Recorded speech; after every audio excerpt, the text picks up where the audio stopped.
Madurai top Rekha channel Navaneethakrishnan Kalidas. நிறைய பேர் லக்ஷ்மி வந்தாச்சு என்னாச்சு, ஏன் நீங்கள் கதையை பாதியில் முடிச்சிட்டீங்க அப்படின்னு சொன்னாங்க. அதனால் மறுபடியும் தொடரலாம் அப்படின்னு நினச்சேன். ஸோ நம்மளோட லக்ஷ்மி வந்தாச்சு கதைக்கு ஆதரவு இவ்வளோ இருக்குன்றது எனக்கு ரொம்ப சந்தோஷமாக இருந்தது. ஸோ லக்ஷ்மியை தொடருவோம். இப்போ பழைய கதையில் லக்ஷ்மி வந்து ஒரு நல்ல ஸ்டேஜுக்கு போய் நிறைய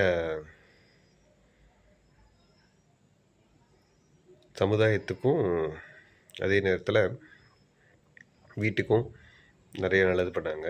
இந்த லக்ஷ்மி ஸோ மாறுபட்ட ஒரு லக்ஷ்மி இப்போ பார்க்க போகிறோம்.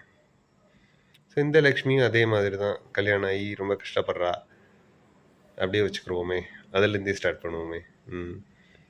கல்யாணம் 14 வயசில் கல்யாணம், 14.5 வயசில் கல்யாணம், 16 வயசில் குழந்தை பிறந்துருச்சு. ஸோ இந்த லக்ஷ்மிக்கு கணவர் மேலே கணவர்கிட்ட இருந்து சப்போர்ட் கிடைக்கல. ஸோ இவர் என்ன பண்ணுறது? நான் ஒரு தற்செயலாக ஒரு ஒரு பெரிய சொற்பொழிவாரோட கதை கேட்டேன். அந்த கதையில் என்ன சொன்னாங்கன்னா, ஒரு பெண் சுதந்திரமாக இருந்தால் தான் அந்த குடும்பமே நல்லாயிருக்கும். சுதந்திரம் வேணும். ஸோ அதே முடிவை தான் லக்ஷ்மி எடுக்கிறாங்க நம்ம கதையிலையும். ஸோ சுதந்திரத்தை எடுத்து அவங்க வந்து தன்னை வேறு ஒரு பாதையில் கொண்டு போகிறாங்க. லக்ஷ்மிக்கு ஒன்றுமே தெரியாது, 16 வயசு. ஒன்றும் தெரியாத லக்ஷ்மிக்கு எதையாச்சும் கற்றுக்கிறணும், எப்படியாச்சும் வாழ்க்கையில் பெரிய ஆளாகணும்னு நினச்சி லக்ஷ்மிக்கு சமைக்க தெரியாது, அது எல்லாருக்கும் நம்மளுக்கு தெரியும். ஸோ லக்ஷ்மி வந்து சின்ன முதல் கூட இல்லை அவங்கக்கிட்ட. என்ன பண்ணலாம் அப்படின்னு பார்க்கும்போது சமைக்க பழகிறா லக்ஷ்மி. சமைக்க பழகி ஒவ்வொரு வீடுகள்லையும் ஒவ்வொரு ஏரியாலையும் தமிழ்நாட்டில் எப்படி சமைப்பாங்க அப்படின்னு சமைக்க பழகிறா. அதை பழகின லக்ஷ்மி தான் வீட்டுக்கு செஞ்சு பார்க்குறா. அதுக்கு ஜாமான் வேணுமே வீட்டில். அதுவே அவகிட்ட நிறைஞ்ச பாக்கியமாக இருக்குது. நிறைஞ்ச பாக்கியன்றது நாங்கள் மதுரையில் சொல்கிற ஒரு வேர்டு. அதுக்கு ஆப்போசிட்டு தான் இருக்கிற நிலமை. ஆனால் சொல்கிறது நம்ம நிறைஞ்ச பாக்கியம்னு சொல்லுவோம். ஸோ அந்த மாதிரி இருக்குது. அந்த நிலைமையில் லக்ஷ்மிக்கோட ரொம்ப க்ளோஸ் ஃப்ரெண்டு ரத்னம். ஸோ அந்த ரத்னம் என்ன செய்கிறாங்க, லக்ஷ்மி எஸ் நம்ம பண்ணலாம் அப்படின்னு சொல்லிட்டு ரத்னமும் லக்ஷ்மியும் சேர்ந்து சமையல் பிஸ்னஸ் ஸ்டார்ட் பண்ணுவோம் அப்படின்னு சொல்கிறாங்க.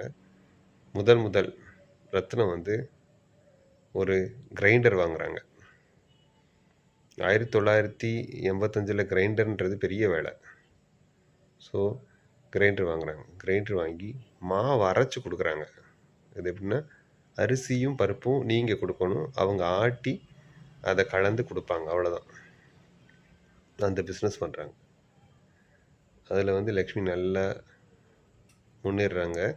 அதில் நிறைய பெண்களோட பழக்க வழக்கம் கிடைக்கிது. அப்படி கிடைக்கிறதுனால லக்ஷ்மிக்கும் ரத்னத்துக்கும் நல்ல ஒரு பாண்டு கிடைக்கிது. அப்போ லக்ஷ்மி ரத்னத்தை அண்ணின்றாங்க, ரத்னம் லக்ஷ்மி அண்ணின்றாங்க. ஸோ அந்த மாதிரி ஒரு நல்ல பாண்டு 2 பேர்த்துக்கும் கிடைக்கிது. வாழ்க்கை லக்ஷ்மிக்கும் ரத்னத்துக்கும் மாறுது. ரத்னம் லக்ஷ்மியை விட படித்தவங்க. அவங்களால நிறைய மாற்றங்கள் லக்ஷ்மியோட வாழ்க்கையில் வருது. இதுக்கு தான் ஃப்ரெண்ட்ஷிப் வேணும்னு சொல்கிறோம். ஃப்ரெண்ட்ஷிப் வேணும்தான் நம்ம வாழ்க்கையில் எதுனாலும் கொண்டு வரலாம், நிறைய மாற்றங்களை உருவாக்கலாம். என்னோடய வாழ்க்கையிலையும் நிறைய மாற்றங்கள் வந்ததுக்கு ஃப்ரெண்ட்ஸ் தான் காரணம். ஃப்ரெண்ட்ஸ் இல்லைன்னா நம்மளோட வாழ்க்கை சரியாக இருக்காது. நிறைய நல்லது பண்ணியிருக்காங்க என்னோடய ஃப்ரெண்ட்ஸ். அதுக்கு இந்த நேரத்துலையும் லக்ஷ்மிக்கு நல்லது பண்ண ரத்னத்தையும் நான் மறக்க மாட்டேன், மறக்கவும் முடியாது. நம்மளோட தொடர்ச்சியை பார்க்குறவங்களுக்கும் என்னோடய கதைகளை கேட்குறவங்களுக்கும் மிக்க நன்றி. உங்களுக்கு ஏதாச்சும் இதில் புதுசாக கொண்டு வரணும்னு நினச்சிங்கன்னா சொல்லுங்கள். அதுக்கு தகுந்தாப்புல கதைகள் மாற்றமடையும். ஏனெனில் மாற்றம் ஒன்றே மாறாதது. நன்றி. தொடருவோம்.